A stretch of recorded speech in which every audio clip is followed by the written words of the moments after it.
तालियों के गर्जन के साथ उन्हें आमंत्रित करते हैं उनके मंगलमय उद्बोधन के लिए।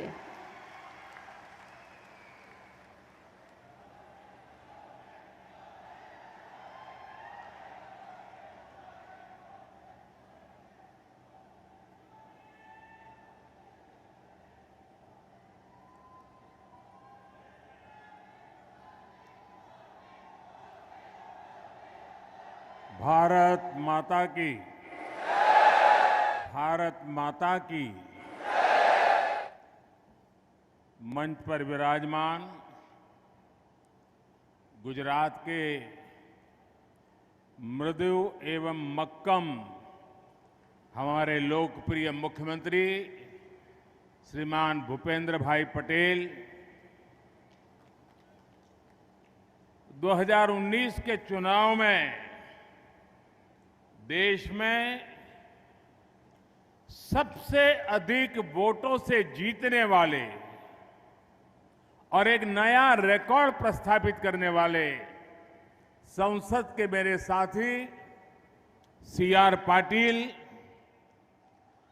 केंद्र में मंत्रिपरिषद के मेरे साथी और गुजरात के ही संतान श्री मनसुख भाई मांडविया, मंच पर विराजमान गुजरात सरकार के सभी मंत्री महोदय, सांसदगण, विधायकगण और विशाल संख्या में मुझे आशीर्वाद देने के लिए आए हुए मेरे प्यारे भाइयों और बहनों,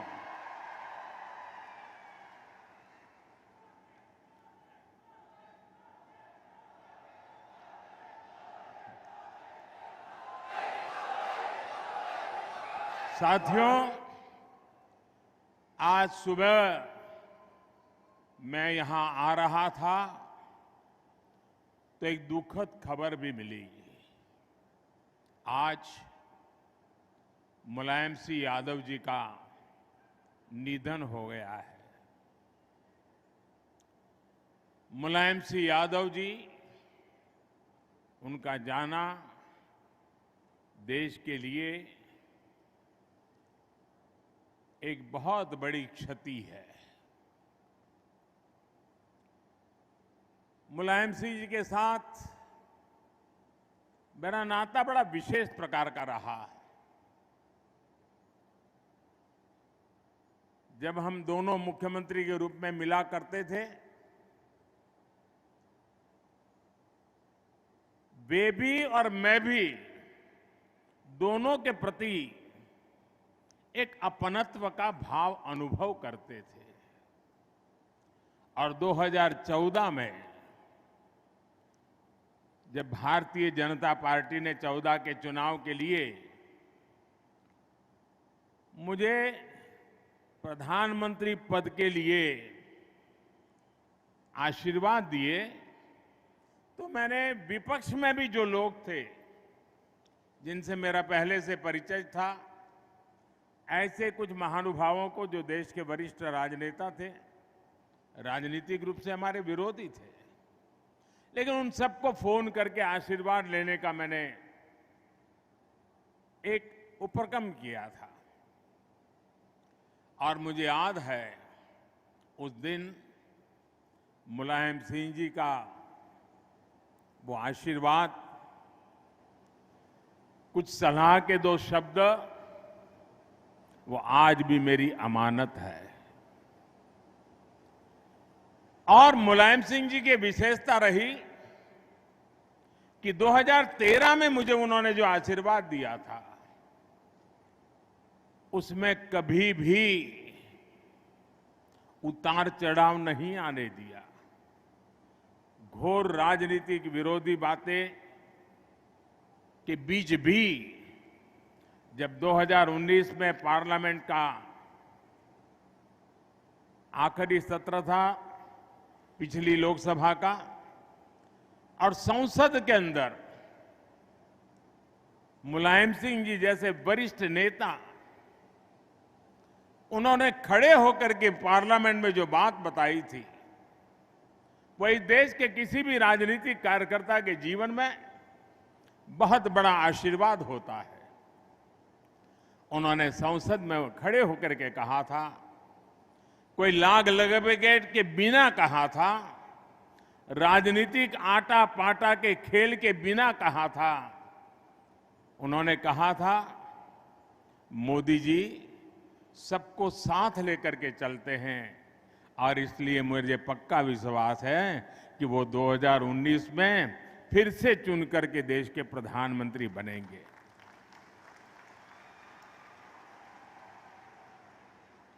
कितना बड़ा दिल होगा जो मुझे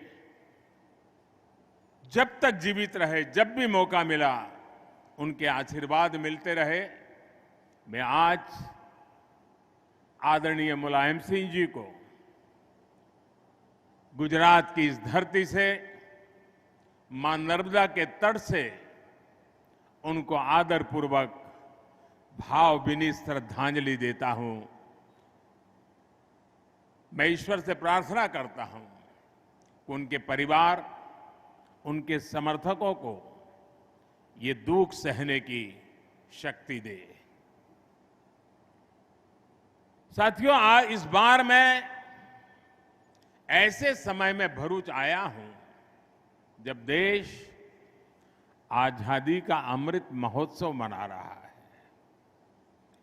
जब भी हम भारत के इतिहास को पढ़ते हैं और भविष्य की बात करते हैं तो भरूच की चर्चा हमेशा गर्व के साथ होती है। इसी धरती ने ऐसी अनेकों संतानों को जन्म दिया है जिन्होंने अपने काम से देश का गौरव बढ़ाया है। जैसे हमारे धरती पुत्र कन्हैयालाल माणेकलाल मुंशी जी, संविधान निर्माण में देश अनेक योगदान को उनको कभी भी भूल नहीं सकता है।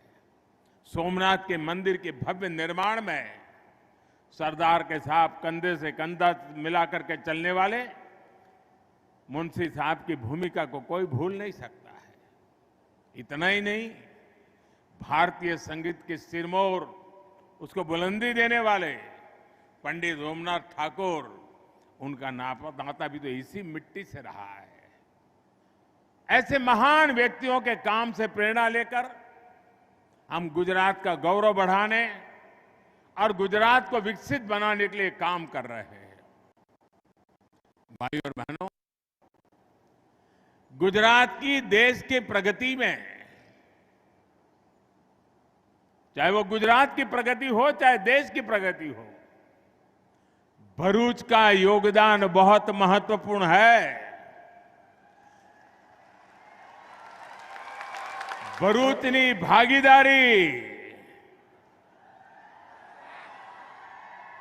एक जमानो હતો આપણું ભરૂચ ખાલી ખારી સિંગને કારણે ઓળખાતું તો આજે મારું ભરૂચ ઉદ્યોગ, ધંધા, વ્યાપાર, બંદરો, કેટલી બાબતોમાં એનો જય જયકાર થઈ રહ્યો છે।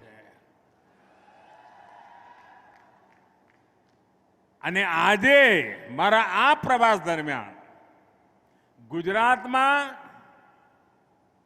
જે શિલાન્યાસ અને લોકાર્પણના કામ થઈ રહ્યા છે, ભૂતકાળમાં કોઈ એક સરકારોના એટલે ગુજરાતના ભૂતકાળના બજેટ કરતા પણ જૂની સરકારોમાં ગુજરાતનું જે કુલ બજેટ હતું ને 1 વર્ષનું, એના કરતા વધારે मैं एक प्रवास में लोकार्पण અને શિલાન્યાસના કાર્યક્રમો કરી દીધા છે। ભાઈ, આ ગુજરાત ક્યાંથી ક્યાં પહોંચી ગયું। અને હવે અમારું તો ભરૂચ જિલ્લો પણ કોસ્મોપોલિટન જિલ્લો બની ગયો છે। અહીંયા હિન્દુસ્તાનના લગભગ બધા રાજ્યોના કોઈ ને કોઈ ભાઈ બેઠા હશે। અને આખા ભરૂચ જિલ્લામાં જાઓ તો તમને કોઈ કેરળનો માણસ મળે, કોઈ બંગાળનો મળે, કોઈ બિહારનો મળે, આખા દેશના। એક જમાનો હતો ભાઈ, કલકત્તા, દિલ્હી, મુંબઈ આને કોસ્મોપોલિટન કહેતા હતા. આજે ગુજરાતે એટલી બધી પ્રગતિ કરી છે કે ગુજરાતના અનેક જિલ્લા કોસ્મોપોલિટન બની ગયા અને આખા દેશને પોતાની સાથે પ્રેમથી સમાવેશ કરીને રાખતા થઈ ગયા. આ ગુજરાતની વિકાસ યાત્રાની ઊંચાઈ છે. ભાઈઓ બહેનો, आज पहला बल्क ड्रग पार्क, पहला बल्क ड्रग पार्क गुजरात को मिला है और वो भी मेरे भरूच को मिला है. केमिकल सेक्टर से जुड़े अनेक प्लांट्स का भी लोकार्पण हुआ है. इसी के साथ साथ कनेक्टिविटी से जुड़े 2 बड़े प्रोजेक्ट्स अंकलेश्वर राजपीपला और statue of unity Ekta Nagar को जोड़ने वाली सड़क और सबसे बड़ी बात, कितने सालों से बात हो रही थी, जब मैं मुख्यमंत्री था तब भी होती थी और यहां से बड़े बड़े नेता दिल्ली में बैठे थे तब भी होती थी, लेकिन कोई हमारी बात सुनता नहीं था.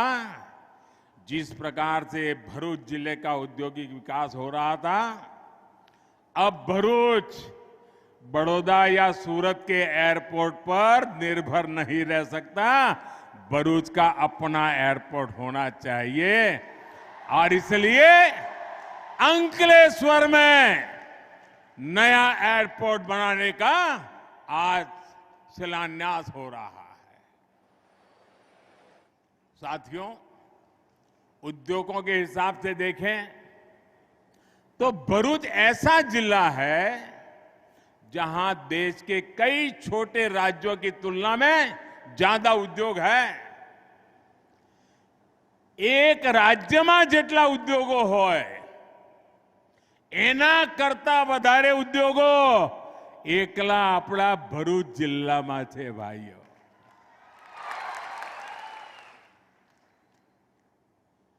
અને આ એક જિલ્લાના ઉદ્યોગો જેટલી માત્રામાં રોજગાર આપી રહ્યા છે એ પણ अपने आप एक मोटो रेकॉर्ड है. भाइयों, रेकॉर्ड.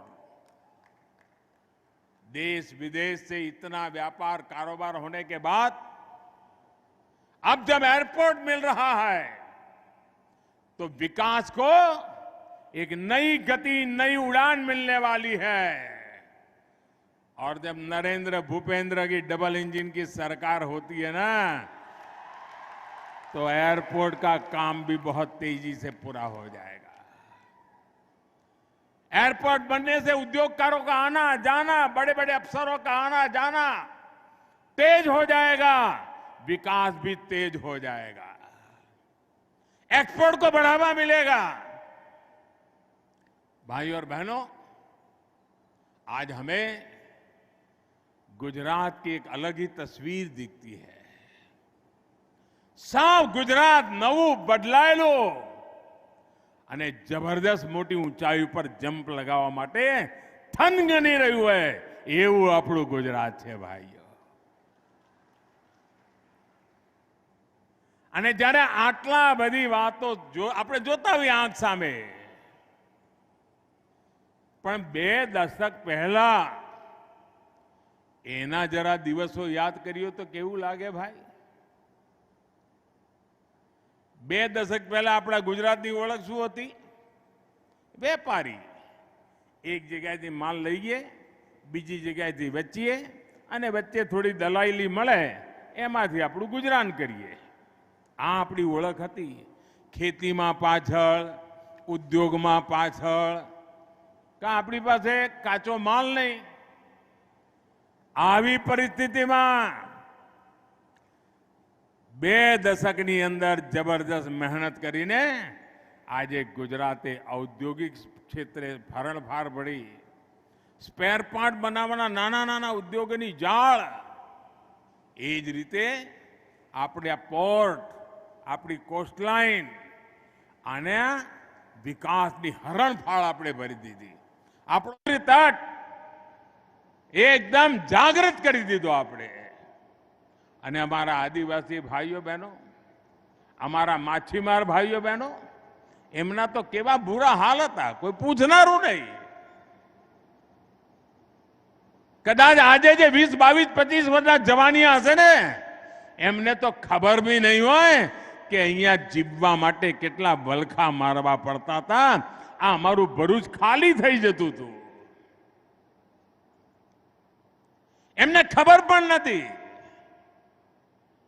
કે ગુજરાતમાં કોઈ એક જમાનામાં આવી સ્થિતિ હતી અને કાળી મજૂરી કરીને આપણે ગુજરાતની જનતાના સાથ સહયોગથી આજે આ જગ્યાએ પહોંચ્યા છીએ. અને આપણે એવે પહોંચ્યા છીએ કે હવે ઊંચો કૂદકો માટે બધું તૈયાર થઈને બેઠું છે. એટલે આવનારા દિવસોમાં ઊંચો કૂદકો મારવો છે. જેમ આઝાદીના સ્વર્ણિમ જયંતિ, આઝાદીના 75 વર્ષ પદ અમૃત મહોત્સવ સાથે અમૃતકાળની શરૂઆત થઈ છે, એમ ગુજરાતના જવાનિયાઓ માટે આ સ્વર્ણિમ કાળની શરૂઆત થઈ ગઈ છે. આ સ્વર્ણિમ કાળનો મોકો જવા નથી દેવો ભાઈઓ. કોઈ પણ જગ્યાએ ભાઈ વિકાસ ક્યારે થાય? વિકાસ કરવો હોય તો એક બરાબરનું વાતાવરણ જોઈએ, સાનુકૂળ વાતાવરણ જોઈએ, પ્રોત્સાહક વાતાવરણ જોઈએ. રૂકાવટો વાળું વાતાવરણ ન ચાલે ભાઈ. અને એમાં સૌથી મોટી વિવેકતા હોય છે કાયદો વ્યવસ્થા, સારામાં સારું ઇન્ફ્રાસ્ટ્રક્ચર, અને આ બધાની સાથે સાથે જોઈએ નીતિ પણ અને નિયત પણ. એકલી નીતિથી કાંઈ ના નીકળે. નીતિ ગમે તેટલી સારી હોય પણ નિયત ખાડે ગઈ હોય તો બધું ખાડે જાય. આ ભરૂચને કોણ નથી જાણતું ભાઈ? હાજ પડે 5 બત્તી નીકળવું તો કેવા ફાંફા પડતા હતા. કાયદો વ્યવસ્થાની કેવી તકલીફ પડતી હતી ભાઈઓ. થતું તો નહીં? ક્યારે કોનું અપહરણ થાય, ક્યારે કોને ઘર ખાલી કરાવવાની ધમકી મળે, આવા દિવસો હતા. આજે કાયદો વ્યવસ્થા આ ભરૂચના લોકોને સુખ શાંતિથી જીવતા કર્યા કે ન કર્યા? સુખ શાંતિથી જીવતા થયા કે ન થયા? અને એનો લાભ બધાને મળ્યો કે ના મળ્યો? આને મળ્યો ને પેલા ના મળ્યો એવું નહીં, બધાને મળે. શાંતિ હોય, કાનૂન વ્યવસ્થા હોય એટલે બધાને. એમાંય અમારા ગરીબ ભાઈઓને, અમારા આદિવાસી ભાઈઓને વધારેમાં વધારે લાભ મળે. નહીં તો અહીંયા ભરૂચમાં આદિવાસી દીકરીઓને કામ આપીને એમની સાથે કેવા વ્યવહાર થતા હતા અને આદિવાસીઓ એની સામે રોષે ભરાતા હતા. અને જ્યારે હું અમારા આદિવાસી ભાઈઓ બહેનોનો સથવારો બનીને ઉભો, આજે મારા આદિવાસી ભાઈઓ બહેનોના માતાઓને ભરપૂર મને આશીર્વાદ મળતા રહ્યા છે ભાઈ. એક જમાનો હતો આરોગ્યની સુવિધાઓ નહીં. હોસ્પિટલમાં જવું તો વડોદરા સુધી, સુરત સુધી ભાગવું પડે. ખેતી માં નર્મદાના તટે રહીએ પણ આપણે પાણી માટે વલખા મારવા પડતા હતા. એવા દિવસો જોયા. મને યાદ છે વર્ષો પહેલા ભરૂચમાં પીવાનું પાણી, આના સંકટો ભરૂચ ભોગવી રહ્યું હતું. ખારો પાટ અંદર આવતો જાય. એટલું નહીં, આપણા ભરૂચ જિલ્લામાં કેટલા બધા ધાર્મિક સ્થળો છે. આખો નર્મદા તળ તો ભરેલો પડ્યો છે, પણ એનો વિકાસ કરતા એમને સંકોચ થતો હતો. ભારતના આત્માને જ પીંખી નાખવાના પ્રયાસો થતા હતા. ભાઈઓ બહેનો, આ તો બધી 20 વર્ષ પહેલાની વાતો છે. 20-25 વર્ષના જવાનીઓને ખબર ના હોય, બહુ સ્વાભાવિક છે. પણ તમે જ્યારે મને મોકો આપ્યો સેવા કરવાનો, એક એક સમસ્યાને પકડતા ગયા, તાણા વાણા ઉખેલતા ગયા, રસ્તા શોધતા ગયા અને સ્થિતિ બદલ ગયા. કાનૂન વ્યવસ્થાની વાત હોય એને ઉઠાવવાનું, મોટા મોટા ખેરખાઓને સળિયા પાછળ મોકલી દીધા ભાઈઓ. એમને થયું કે ભાઈ હવે આપણે બધું હખણું ચાલવું પડશે. અને એના કારણે આજે ગુજરાતના બાળકોને કરફ્યુ શબ્દ નથી ખબર. કરફ્યુ શબ્દ नहीं तो छाछ मारे. अपना भरूच में कर्फ्यू छाछ मारे. आज पूरे गुजरात में देर रात को भी हमारी बहन बेटियां सम्मान के पूर्वक गर्व पूर्वक जीना जानती है और जीना सिखाती है. અને આજે જે માતાઓ બહેનો બેટીઓ છે ને એમને કદાચ ખબર નહીં હોય કે તમારા ઘરમાં વડીલોને ભૂતકાળમાં ગરબા કરવા હોય તો એ કેટલી તકલીફ પડતી હતી. આજે ગુજરાતમાં શાળા કોલેજ જનારી દીકરીઓ વડોદરા ભણવું જવું હોય તો નિશ્ચિંતપણે ભણવા જાય, કોલેજમાં ભણે, અપડાઉન કરે. હવે તો ભરૂચ જિલ્લામાં શિક્ષણના ક્ષેત્રે જબરદસ્ત હરણફાર ભળી છે. કોઈ દીકરીને દેર રાત કામ કરવું હોય, રેલવે સ્ટેશનથી ઘેર જવું હોય, બસ સ્ટેશનથી ઘેર જવું હોય, એને ક્યારેય મનમાં ડરનું નામો નિશાન ન રહે. આ સ્થિતિ આપણે પેદા કરી છે. અને જ્યારે બહારના લોકો આવે છે ને, અહીંયા હમણાં નેશનલ સ્પોર્ટ્સનો કાર્યક્રમ ચાલી રહ્યો છે, ખેલકૂદનો. દેશભરના ખેલાડીઓ હજારોની સંખ્યામાં ગુજરાતમાં તારે છે. તો રમત ગમત રમીને સાંજે ગરબા જોવા જતા હતા. રાત રાતે તો જોઈને એમને અચરજ થતું હતું કે આવું દ્રશ્ય અહીં તો જાણે રાત પડતી જ નથી. ભાઈઓ બહેનો, ભરૂચનો વિકાસ કરવો હોય તો ઔદ્યોગિક વિકાસ જરૂરી હતો. અને એ વખતે આપણે જ્યાં વડોદરા વાપી એક મુખ્ય હાઈવેની આજુબાજુ ફેક્ટરીઓ થોડી જુઓ અને લોકો જય જયકાર કરતા હતા. અમારે ત્યાં ઔદ્યોગિક વિકાસ થઈ ગયો. આપણે જોયું કે જે અવિકસિત વિસ્તારો છે ત્યાં પણ મારે કરવો છે. અને આદિવાસી વિસ્તારમાં ઝઘડિયા ને એ બાજુ પણ ઉદ્યોગો લઈ ગયા. આપણે સૂકી ભણ જમીનોમાં ઉદ્યોગો લઈ ગયા કે ખેતીની જમીનો બચી પણ ખરી અને ઔદ્યોગિક વિકાસ પણ થયો. અને આજે મેન્યુફેક્ચરિંગ હબ બની ગયું આપણું ગુજરાત. એક્સપોર્ટ હબ બની ગયું. 2 દશક પહેલા આનું તો નામો નિશાન નહોતું ભાઈઓ. આજ દહેજ 2, દહેજ 3, સાયખા, વિલાયત, આ વિકાસના આપણા બધા નવા નવા દ્વાર, સમૃદ્ધિના દ્વાર બની ગયા છે ભાઈઓ બહેનો. આધુનિક હાઈવેની વાત હોય, રોરો ફેરી સર્વિસ, આ રોરો ફેરી સર્વિસ વિકાસ માટે મોટી તાકાત બનીને ઉભરી છે ભાઈઓ. દહેજને સ્પેશિયલ ઇન્વેસ્ટમેન્ટ રિજન કેટલી મોટી એની મોટી તાકાત વધવા માંડી છે ભાઈઓ. એના કારણે ગુજરાત સરકારની ઉદાર નીતિઓનો લાભ મળી રહ્યો છે. અને વિશેષ રૂપે પેટ્રોલિયમ, કેમિકલ અને પેટ્રોકેમિકલ એના ક્ષેત્રમાં જે કામ ચાલતું હતું એનો પણ લાભ આજે આપણને અહીંયા મળતો રહ્યો છે.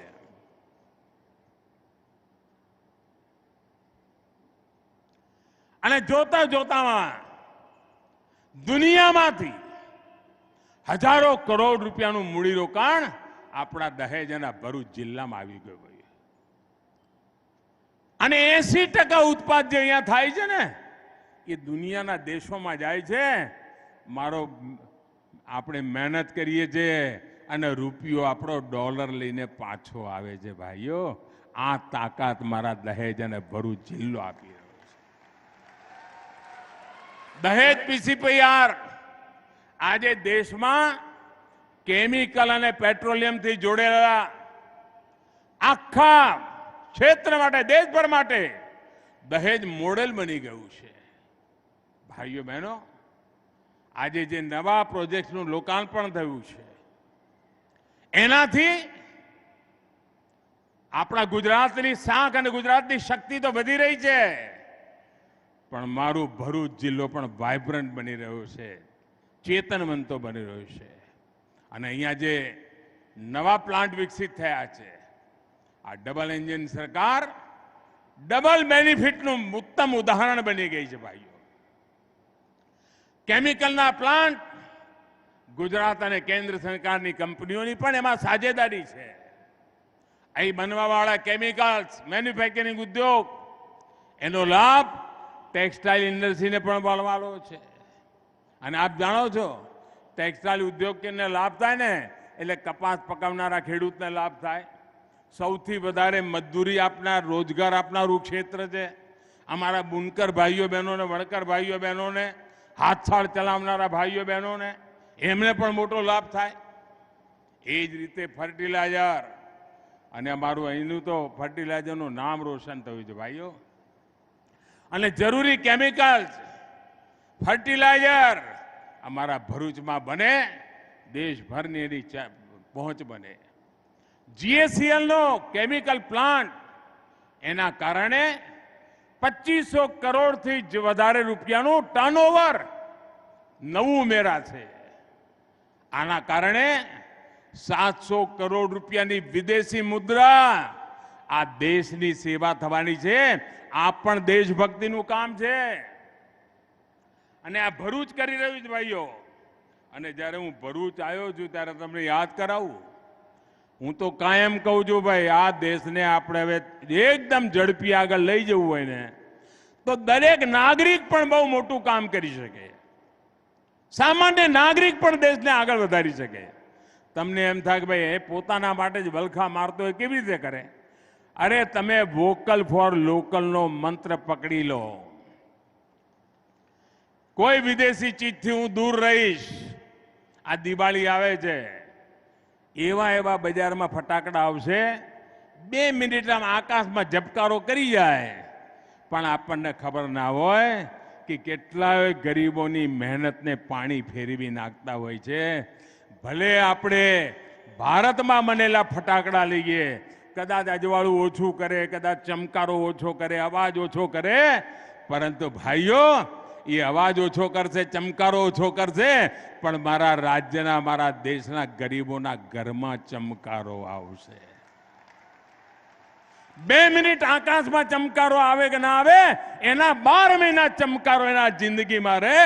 શા માટે આપણે આપણા દેશનું ના લઈએ ભાઈઓ? અહીંનું એક કારખાનું 700 કરોડ રૂપિયા બચાવી શકતું હોય, મારા ભરૂચના જિલ્લાઓ નાગરિકો નક્કી કરે ને તો એ પણ આટલા રૂપિયા બચાવીને મારા દેશનું હોડિયામણ જતું રોકી શકે. એટલી તાકાત પડી છે આપણી. ભાઈઓ બહેનો, તમને જાણીને આનંદ થાય 2014માં તમે મને આશીર્વાદ આપીને દિલ્હી મોકલ્યો. પહેલા જે કામ ગુજરાતમાં કર્યું એનો અનુભવ હતો, તમારા આશીર્વાદ હતા, તમારા સંસ્કાર હતા. આપને ખબર છે, હું 2014માં દિલ્હી ગયો ત્યારે આખા દુનિયામાં ભારત અર્થવ્યવસ્થામાં 10મા નંબર ઉપર હતું. 10મા નંબર પર. આજે ભારત 5મા નંબરે પહોંચી ગયો ભાઈ, 5મા નંબરે. અને એટલું જ નહીં, 6 ઉપરથી 5 ઉપર ગયા ને તો આ દેશનું ગર્વ અનેક ગણું ઊંચું થઈ ગયું.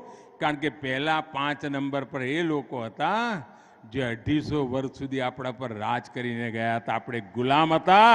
હવે એમને પાછળ રાખીને આ મારા દેશના તરવરિયા જુવાનો મારા દેશને આગળ લઈ ગયા છે.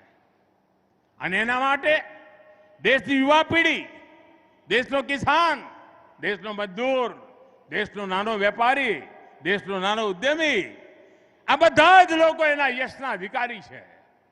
અને જ્યારે દેશ 10 નંબરથી 5 નંબર પહોંચ્યો છે તો એનો અધિકાર, એનો હક આપણે પણ જાય છે ભાઈઓ.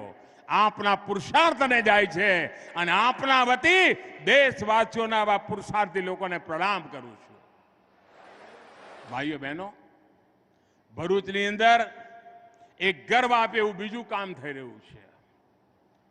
આપણને ખબર છે, ભૂતકાળમાં કોઈ પાણીની પરબ બનાવે ને, કોઈ વાવડી બનાવે તો પેઢી દર પેઢી સુધી લોકો યાદ કરે કે ભાઈ લોકોના જીવનમાં કામ આવે એવું કામ કર્યું છે. પરબ બનાવ્યું હોય ને, પાણીનો કોઈ લોટો પાણી પીને જાય ને તો એ આશીર્વાદ આપતો જાય. કારણ જીવન માટે જરૂરી છે. આજે ભારત સરકાર દવાઓના ઉત્પાદનનું આટલું મોટું મથક બનાવે, જીવન રક્ષાનું કામ કરે, ત્યારે અમારો ભરૂચવાસી કેટલું બધું માનવતાનું કામ કરી રહ્યો છે, એને કેટલો બધો ગૌરવ થાય. અનગિનત જીવન બચવાના છે તમારા કારણે ભાઈઓ, આ ધરતીને કારણે બચવાના છે, એનું ગૌરવ તમને થાય છે ભાઈઓ. અને એના કારણે હજારો નવા રોજગાર, સ્વરોજગાર આવવાના છે. ભાઈઓ બહેનો, આપણે જોયું આ કોરોનાએ આખી દુનિયાને ચપેટમાં લઈ લીધી. કેટલું મોટું સંકટ આવ્યું, દરેકને લાગતું હતું કેવી રીતે બચવું. એમાં આપણને ખબર પડી કે આ ફાર્મા સેક્ટરનું મહત્વ કેટલું છે, દવા ઉદ્યોગનું મહત્વ કેટલું બધું છે. અને ગુજરાતે ગયા 2 દશકમાં જે છલાંગ લગાઈ, કોરોનાની સામે ગુજરાત લડાઈ લડવામાં અને દેશ ગુજરાત આ કોરોનાની લડાઈ લડવામાં આ વ્યવસ્થાએ મોટી મદદ કરી છે ભાઈઓ. ગુજરાતમાં બનેલી દવાઓ, ગુજરાતમાં બનેલી વેક્સિનો લાખો લાખ લોકોના જીવનો બચાયા છે. મને ખુદ આનંદની વાત છે કે આજે દેશ ફાર્મા એક્સપોર્ટમાં ગુજરાતની કંપનીઓનો હિન્દુસ્તાનમાં 25% હિસ્સો ગુજરાતનો છે ભાઈઓ. તમારા બધાના પસીનાની તાકાત જુઓ भाइयों. आज आपसे बात करते हुए मुझे वो दिन भी याद आ रहे हैं जब कुछ लोगों ने भरूच का विकास रोकने के लिए पूरी शक्ति लगा दी थी. भरूच अंकलेश्वर में उद्योगों की स्थापना में, उद्योगों के विस्तार पर बड़े बड़े रोड़े अटकाए थे. जब केंद्र में हमारी सरकार में गुजरात को नरेंद्र भूपेंद्र की डबल इंजन की शक्ति मिली तो ये सारे अवरोध हमने खत्म कर दिए भाइयों. આપણો ભાડભૂતનો બેરાજ એને રોકવા માટે પાણીનું કામ હતું ભાઈ. મારા ભરૂચને શુદ્ધ 24 કલાક પીવાનું પાણી મળે, ભરૂચ જિલ્લાના ખેતરોને પાણી મળે, એના માટે કામ હતું. અને ખારો પાટ અંદરની બાજુ ના આવે એના માટે ભાડભૂતનો બેરાજ એમાંય અડંગા નાખ્યા, એમાંય અડંગા. આ નક્સલવાદી માનસિકતાવાળા લોકોએ પહેલા સરદાર સરોવર ડેમને રોકવા માટે ભરપૂર કોશિશ કરી. અને આ અર્બન નક્સલ હવે નવા રંગરૂપ સાથે પ્રવેશવાની કોશિશ કરી રહ્યા છે. એમણે વાઘા બદલ્યા છે.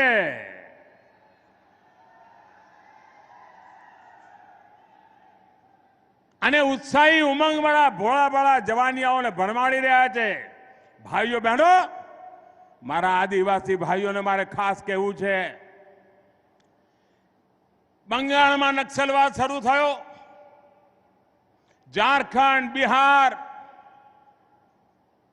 છત્તીસગઢ, મધ્યપ્રદેશનો થોડો ભાગ, ઓરિસ્સા, આંધ્ર, તેલંગાણા અને મહારાષ્ટ્રમાં ગઢચિરોલી. અમારા આદિવાસી જવાનીઓની જિંદગી નક્સલવાદે તબાહ કરી નાખી. એમના હાથમાં બંદૂકો પકડાઈ દીધી. મોતના ખેત ખેલવા માટે થઈને એમને ઉશ્કેર્યા. ચારે બાજુ સંકટ વધ્યું. અને એ વખતે મારી સામે પ્રશ્ન હતો કે અમારો આખો પૂર્વ પટ્ટો ઉમરગામથી અંબાજી, મારા આદિવાસી ભાઈઓ બહેનો, મારે ગુજરાતમાં નક્સલવાદને પેસવા નથી દેવો. મારે મારા આદિવાસી ભાઈઓ બહેનોની જિંદગી બચાવવી છે. મારે એમના જીવનમાં આ પ્રકારની બીમારી ન ઘૂસે એના માટે મહેનત કરવી છે. અને એટલા માટે ઉમરગામથી અંબાજી આદિવાસી પટ્ટામાં વિકાસની આપણે બીડું ઉઠાવ્યું. અને મારે સંતોષ સાથે કહેવું છે કે મારા આદિવાસી ભાઈ બહેનોએ મારી વાતને માની, માથે ચડાવી, ખૂબ સારા દિવસો આવશે એવા વિશ્વાસ સાથે મનાવી. અને પરિણામે આવ્યું કે ગુજરાતમાં નક્સલવાદ એ રસ્તેથી ઘૂસી ના શક્યો ભાઈઓ. એના માટે હું મારા આદિવાસી ભાઈઓ બહેનોને પ્રણામ કરું છું, એનો આભાર માનું છું. પરંતુ હવે ઉપરથી ઉડીને અર્બન નક્સલો પગપેસારો કરવા માંડ્યા છે. ગુજરાતની યુવા પેઢીને મારે તબાહ નથી થવા દેવાની. આપણે પણ આપણા સંતાનોને સચેત કરીએ. કાર્બન નક્સલોએ દેશને ખેદાન મેદાન કરવાનું બીડું ઉઠાવ્યું છે, વિદેશી તાકાતોના એજન્ટ બનીને ઉડાવ્યું છે. એની સામે ગુજરાત માથું નહીં નમાવે. ગુજરાત એમને જમીન દોસ્ત કરીને રહેશે એ વિશ્વાસ સાથે આગળ વધવું છે. ભાઈઓ, કેવા દિવસો હતા ભાઈઓ. આપણે ત્યાં આદિવાસી મુખ્યમંત્રીઓ રહેલા, પણ ઉમરગામથી અંબાજી સાહેબ માણ આંગળીના ભેડે ગણાય ને એટલી પણ સાયન્સ સ્ટ્રીમની શાળાઓ નહોતી. હવે તમે મને કહો 10મા 12મામાં વિજ્ઞાન ના હોય તો ગમે તેટલા આરક્ષણની વાતો કરો, અનામતની વાતો કરો, પણ એ છોકરો ડોક્ટર કે એન્જિનિયર બની શકે? અરે એને ડોક્ટર કે એન્જિનિયર બનાવવો હોય ને મેડિકલ કે એમાં ભણવા મોકલવો તો પહેલા 12માના 10માના વિજ્ઞાનની શાળાઓ જોઈએ. એ નહોતું થયું. 10મા 12મામાં વિજ્ઞાનની શાળાઓ મેં આખા ઉમરગામ અંબાજીમાં પટ્ટામાં કરી અને આજે મારા આદિવાસી ભાઈઓ બહેનો કેનેડામાં વિમાન ઉડાવવાની ટ્રેનિંગ લેવા જાય છે, ડોક્ટરો બની રહ્યા છે, વકીલો બની રહ્યા છે. અને હું ગર્વથી કહું છું કે મારા આદિવાસી સંતાનોએ આજે ગુજરાતનું નામ રોશન કરી દીધું છે. લાખો બાળકોને આપણે સ્કોલરશીપ આપી ભણવા માટે. કોઈ કલ્પના કરે આદિવાસીઓના નામે યુનિવર્સિટી હોય? આપણા ગુજરાતમાં બિરસા મુંડા ટ્રાઇબલ યુનિવર્સિટી, ગોવિંદ ગુરુ યુનિવર્સિટી આજ અમારા આદિવાસીઓ માટે નવો આત્મવિશ્વાસ, નવો અવસર પેદા કર્યો છે. ભાઈઓ બહેનો, ગુજરાતમાં વન બંધુ યોજનાએ આદિવાસી સમાજના સશક્તિકરણમાં બહુ મોટી ભૂમિકા નિભાવી છે. આદિવાસી સમુદાય મારો પશુપાલન કરે, કિસાન આધુનિક ખેતી કરે અને એમના જીવનમાં બદલાવ આવે. ને પહેલા કેવું ચાલતું ભાઈ? આદિવાસીઓના નામે યોજના ચાલે, કેવી ચાલે? પહેલા યોજના એવી ચાલે ભૂતકાળની સરકારોમાં કે એમ કે તમને 5 મરઘી માટે લોન મળશે. એટલે આદિવાસી ભાઈઓને લાગે ઓહો આટલી મરઘી, પછી આટલા ઈંડા થશે, અને એમાંથી ફરી આટલી મરઘી થશે, ને એમાંથી ફરી આટલા ઈંડા થશે. ઓહો હો, થોડા દિવસમાં તો ઘર પાકું થઈ જશે. આવું લાગે ને? 5 મરઘી માટેની લોન આપે, 5 મરઘીમાં. એવી યોજનાઓ ચાલે.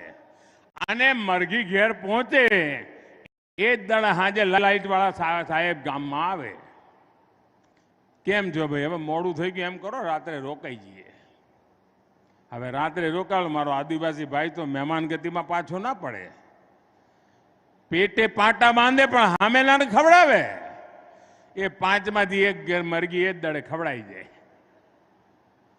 આવું સાહેબ 2-4 મહિના ચાલે, ત્યાં તો એના ઈંડા એ બાજુમાં રહી જાય ને મરઘીઓ એ બાજુમાં રહી જાય અને દેવાદાર થઈ જાય.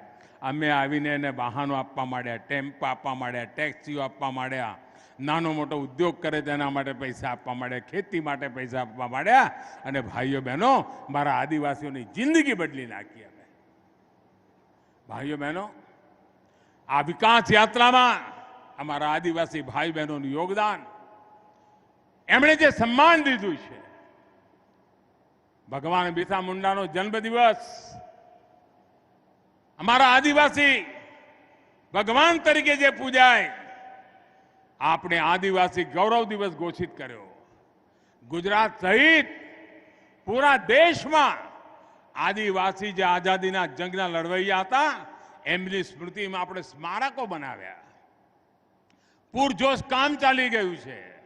આજે પણ ટ્રાઇબલમાં જે વંધન ઉત્પાદન છે, ખેત આદિવાસી વિસ્તારમાં જંગલોમાં જે ઉત્પાદન થાય છે, એ વંધનમાંથી સીફૂડ, એને પણ કેવી રીતે જોડાય અને કેવી રીતે વિકાસ થાય એના માટેની ચિંતા. એક બાજુ સીફૂડની ચિંતા હોય તો એક બાજુ વંધનની પેદાવારની ચિંતા હોય. મારા આદિવાસી ભાઈઓની વાત હોય કે મારા મછવારા ભાઈઓની, બંને દિશામાં ગતિ તેજ થાય એના માટેનો પ્રયાસ અને આવનારા સમયમાં ભરૂચ અંકલેશ્વર પણ અમદાવાદ ગાંધીનગરની જેમ ટ્વિન સિટી રૂપમાં વિકસિત થઈ રહ્યું છે ભાઈઓ, ટ્વિન સિટીના રૂપમાં. લોકો ન્યુયોર્ક ન્યૂજર્સીની વાતો કરે છે ને, મારું ભરૂચ અંકલેશ્વરની પણ વાતો થવાની છે ભાઈઓ. આજ અમારા સામર્થ્યને પરિચય કરાવનારી વ્યવસ્થા છે ભાઈઓ. અને યુવાઓને કહીશ કે આવનારા 25 વર્ષ તમારા છે ભાઈઓ. આ વિકાસ યાત્રામાં આવો, ખભે ખભો મિલાવી નીકળી પડીએ. અને આજે આટલી મોટી સંખ્યામાં આપ આશીર્વાદ આપવા આવ્યા. ગુજરાતની વિકાસ યાત્રામાં નવા પ્રાણ પૂરવા માટેના આપણે સંકલ્પ લીધો છે. એ માટે નર્મદાના તટ પર આપ સૌ વસેલા ભાઈઓ બહેનો, પવિત્ર મનથી કામ કરનારા ભાઈઓ બહેનો, આપને અનેક અનેક શુભકામનાઓ પાઠવું છું. અને આપણે સૌ આપણા ભરૂચ જિલ્લાને નવી ઊંચાઈઓ પર લઈ જઈએ. મારી સાથે બોલીએ, ભારત માતા કી, ભારત માતા કી, ભારત માતા કી. ખૂબ ખૂબ ધન્યવાદ ભાઈઓ.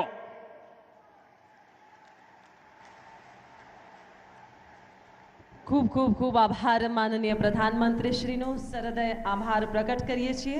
बहुत बहुत धन्यवाद आदरणीय प्रधानमंत्री